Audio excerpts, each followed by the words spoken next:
company of Phillips and Company.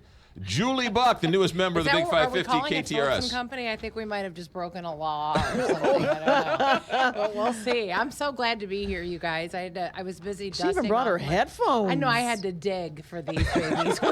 We've moved twice since I've had. And look at them. Aren't they kind of retro? They are kind of like 1975. I mean, there's no Dr. Dre going on here. These are some old Sonys. So just announced you and Guy Phillips in the afternoon. I mean, I'm still pinching myself because this literally all just kind of came to fruition like less than 48 hours ago. Right. And so I'm like, wait, is this really for real? So, I mean, I couldn't be more excited to work with you guys, to be in the KTRS family, which is what it really seems to be, and really to work not. with Guy is a dream. It's not. Well, tell me the bad stuff after. You should have called me. You should have God, called me. I know they told me that. Doggone it. Your agents were in Hawaii negotiating with KTRS management, and oh yes, that's right. They were on vacation. But you and Guy worked together for 100 years, right? We did. Well, okay, so at the same station, but when I was an intern for his morning show. Okay. When I was in college for like 3 years. Okay.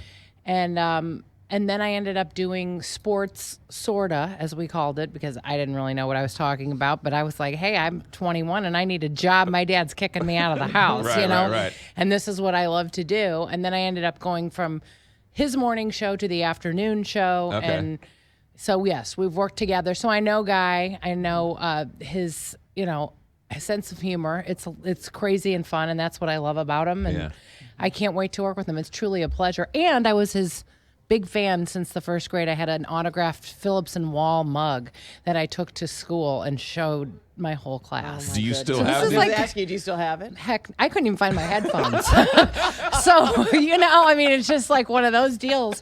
But truly a full circle moment. I just couldn't be more excited. Yeah, good. All right, so the reason why you're on is, well, we welcome you officially to the Big 550 KTRS, but Thank you. Guy's not allowed to be on the air. Right. Till February 12th, I guess, right? One of those legal things, those fun legal things. So we're gonna have his wife on, because I guess she's... Oh, you are? That's hilarious. Well, because she's going crazy. She wants him out of the house. I know. Kim's So she's getting out of the house just to get away from him, huh? And then we're going to have a list of celebrity impersonators who are going to come on to be Guy Phillips. Oh, who's at the top of the list? Well, Guy Phillips. Oh, there you go.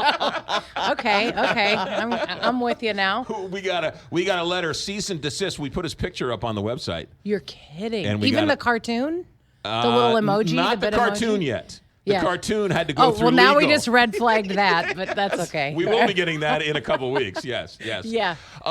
You did sports, and you didn't know anything about sports? That must have been a I hard mean, deal. We were young. It was early on. Right. I mean, and I lived the sports life, so I knew everything about like 80s baseball because I babysat for all the baseball players. Right. I mean, I knew way too much as a 12-year-old on the road with my dad. He'd be like, kid, just keep your mouth shut and keep walking.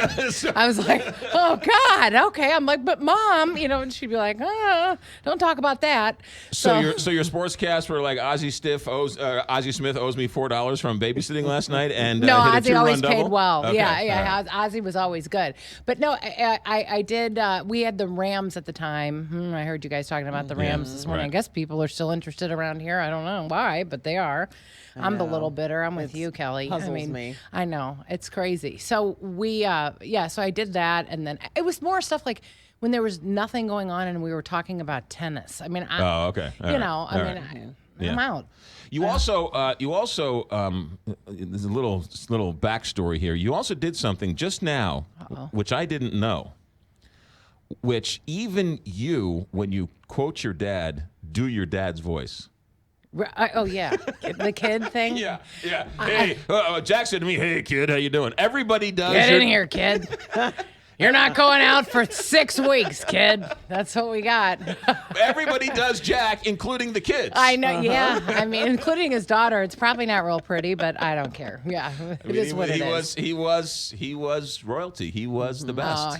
Royalty is not the word that my dad would ever want to use, but he was the best, and I miss him all the time. Well, I knew him a little bit, worked with him a little bit when I first came to town. Could not have been, and you've heard this a million times, could not have been any nicer, couldn't have been any more encouraging. But I remember him. My husband and I were talking about this. I remember him being really impressed with you when you were like the new kid on the block, not the band, but the guy on the radio. Yeah. And I mean, he was like, I'll stop imitating him. I'm like, but he's really going to be something, and this is great. And here you are still doing your thing. Thank you. I mean, he was the nicest. It couldn't have been any nicer. And a couple of times, there were a couple of interesting little stories where he stood up for me in the corner office and was like, I'm telling you, he really liked you a lot, genuinely. And here's a funny story. My sisters were in town, and we went to J Buck's for dinner. I think it was like Thanksgiving. It was the Thanksgiving break. And we went like on the Friday we were shopping, and we went to J Buck's in Clayton, and your dad was holding court with, talk about the Mount Rushmore. It was Jack, it was George Kistler, it was Stan Musial, right? It was just right. And so at the round table by the fireplace. That's where they used to do it. Yep. So I'm like, hey, Linda, heads up. So I go over to Jack, and Jack's like, Jack, can you say hi to my sisters? Bring them over. Yeah. So he thrived on that. Right. So, around the Algonquin round table, my sisters meet all of the, right?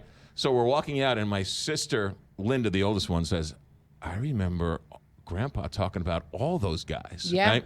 I know. And I just met him. And my younger sister says, I have absolutely no idea who any of those guys were, but that was cool. But that's okay, but I felt too. That they were really important. But I felt like I was at a nursing home, but they were super nice. All right, good. We'll let you get back to work. How's the family? Mom's good? Mom's good. My mom actually lives with us now, so that's like its own segment right there. And then I've got 3 boys. Right. Jack and Matt are twins, and they are 17. Almost and a half. I don't know where time's going. And then my youngest is 15. Oh, my goodness. And gosh, so pretty soon I'm going to be like an empty nester. So I give me stuff to do. Yeah, sure. Because I can't just sit around. I got to keep it moving. Well, we are thrilled that you're part of the Big 550 KTRS. No, I'm thrilled. I'm so excited. And I know that I still, like I said, I'm pinching myself. I'm so excited. Well, wait for the first couple of weeks, then you start complaining, and then you'll be... You won't. No. Julie. No. Wait till you start having to deal with seriously. Carney every day. Oh, that's you're gonna not love fun. it. No, You're I've gonna dealt love with it. him before. I love him. All right, fair enough. All right. February 12th, Guy Phillips and Julie Buck on the Big 550 KTRS. Good luck, and we'll see you soon.